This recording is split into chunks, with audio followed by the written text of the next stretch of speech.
بيدتش جبر في كلام جوي بغا إطاعتا كسكينة حق إطاعتي أواش ودار بجل جلاله جغيري فضا مرن إطاعتا كيف كامر بجحمتي مرش أنصري بمخلوقات جبستر جبر بيت تك شارع ما أوى أم بخوازن وانا سر عزتا خوي بري شرفا خوي بري وحريتا خوي بري لازم مسلمان خودش var razı bile inşallah. Şavanı çok durum baş.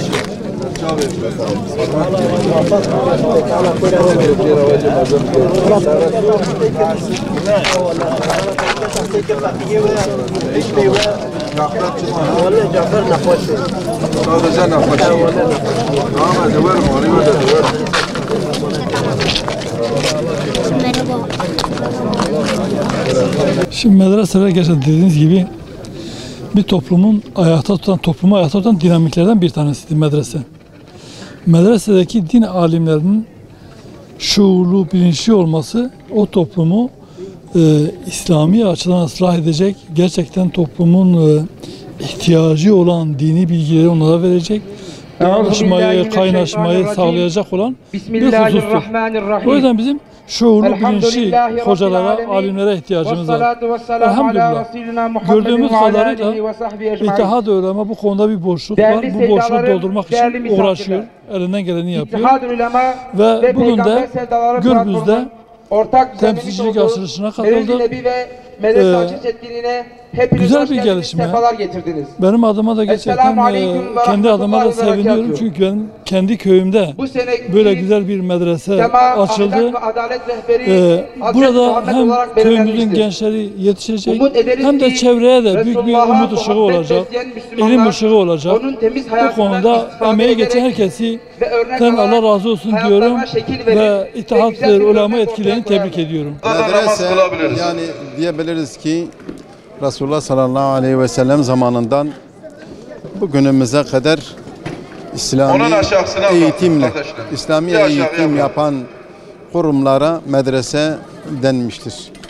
Yani mesela Resulullah aleyhissalatü vesselam sahabelerini daha Mekke dönemindeyken Darul Arkam'da toplayıp onlara ders vermiştir. Onlara İslami esasları ve İslamiyet'i anlatmıştır. Sahabeler de Resulullah Aleyhisselatü Vesselam'dan ders almışlardı bu konuda. Daha sonra Medine'ye hicret ederken Medine'de Mescid-i Nebevi inşa etmiş. Mescitte ve Suffe'de yani medrese şeklinde hep Resulullah Aleyhisselatü Vesselam'ın sohbet ederek, mescitte sohbet ederek Suffe ehli Resulullah Aleyhisselatü Vesselam'ı Medine Mescidinde dinleyerek ve ondan ders almışlardır.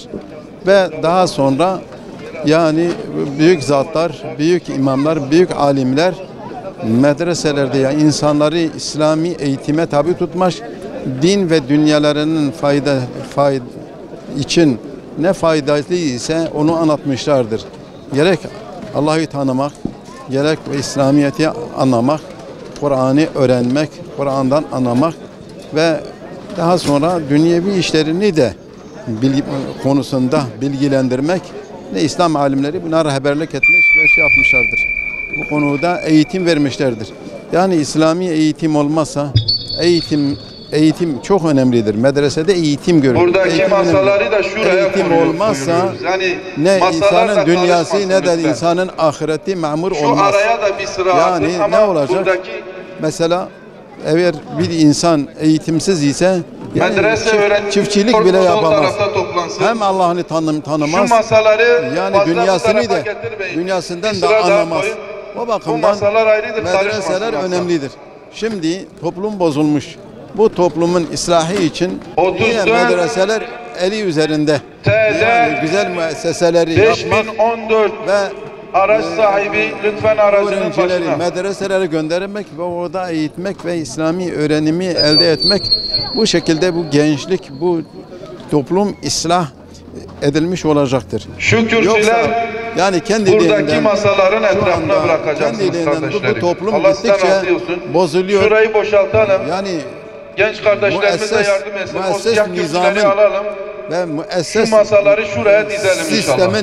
Sistemin Birlikte siz de yardımcı eğitimiyle olun. bu gençlik, bu insanlık ne kadar giderse o kadar bozulur. Ancak islahi medreseler İslami eğitimle, Bu taraftaki sandalyeler oraya gitmesin eğitimle abilerim. ve Resulullah Aleyhisselatü Vesselam'ın Şuraya bu masaları dizin. Şöyle bir mutabaatiyle sırayla. ancak bu toplum ıslah olur. Dizin kardeşlerim, Allah sizden razı olsun. ahlakını, Peygamber Aleyhisselatü Rabbim Vesselam'ın ecrinizi ittiba zayi ederek, etmesin inşallah. onun yolunda giderek, onun getirdiği vahiyden istifade ederek ancak bu toplum ıslah Oraya olur. birkaç tane sıra dizelim İnsanlık inşallah. dünya ve ahiret saadetini elde eder. Yoksa toplum gittikçe bozulur. Şöyle de olabilir Gittikçe abi. toplum Öyle de birbirini, olabilir. yani ne kadar teknoloji ilerlerse bile insanlık kalmıyor. İnsanlar birbirine zulmediyor. İnsanlar birbirine eziyet ediyor. İnsanlar Rabbim birbirine sizden razı haksızlık olsun. ediyor. Ama İslami eğitim sonucu birliğiyle toplum ıslah edildiği zaman dünyada Araç ahiret gibi bir sahibi cennet gibi okudum. olur. Hani bir şeye ihtiyaç Şuraya etrafına hemen şiddetli sandalye, olduğu zaman bir tane iki tane o şeyin bıraksana. değeri daha da büyük olur. Günümüzde malumumuzdur. Gittikçe insanlar daha çok fitneye Biraz daha hızlanalım kardeşlerim. müptela oluyorlar. Daha çok İslam'dan uzaklaşıyor. Daha çok Boşalan cehalet tatlı tepsilerini ortalığı kaplıyor. boşalan tatlı tepsilerini şuraya Ve- bırakıyoruz. Daha çok ecnebi ahlak gençlerimizin arasında yayılıyor. Böyle olunca tabii ki günümüzde medreselerin ehemmiyeti daha büyümeye, daha çok böyle ihtiyaç arz ediyor. Daha çok medreselere ihtiyaç gün yüzüne çıkıyor. Dolayısıyla bugünkü medreselerin rolü büyüktür. Tabii ki medreseye gelen kişi Rabbini tanır, Resulullah'ı tanır sallallahu aleyhi ve sellem, İslam ahlakını tanır ve o konuda dersler alır ve inşallah bu eğer bu şekilde devam ederse, icazetini alıp mezun olursa insanlara da yol gösterir. Yani bugünkü medreselerin ehemmiyeti ve medreselerin rolü budur. Yani her zaman olduğu gibi tabi bugün fitne daha çok büyük olduğu için medreselere ihtiyaç daha çok büyük olmuştur ve medreseden çıkan insanlara da çok daha ihtiyaç vardır ve mümkün mertebe Müslümanların bu medreselere ehemmiyet vermeleri gerekir. Çocuklarını da o şekilde yönlendirmeleri ve onlara medreseyi sevdirmeleri zaruri bir Yemek hale yiyen almıştır. kardeşlerimizin yerine Yoksa eğer hemen bu medreseler sofra bugün ehemmiyet serelim. vermezsek diğer okullar Allah sizden razı artık olsun. her taraf okul olmuştur ama şeytani okullar olmuştur. Yani sokak bir şeytani okul hale gelmiş. Zaten televizyon malumumuzdur. Zaten yani sistemin okulları malumdur ve orada verilecek dersler malumdur. Aynı şeyler sokakta hatta evlere dahi girmiş ve evlerde dahi gayri İslami dersler maalesef alınıyor. Bu nedenle bizim de artık elimizden geldiği kadar her tarafı İslami bir medreseye çevirmemiz gerekir ki elhamdülillah bu binalar günümüzde peyderpey oluşuyor ve çocuklarımız orada derslerini alıyor. Allah'ın izniyle eğer niyetimiz samimi olursa ve Allah rızası için bu işi yaparsak Allah da yardım eder ve Allah'ın yardımıyla inşallah bir nebze de olsa çocuklarımızı bu fitne Boşta olan ateşinden kardeşlerimiz kurtarırız.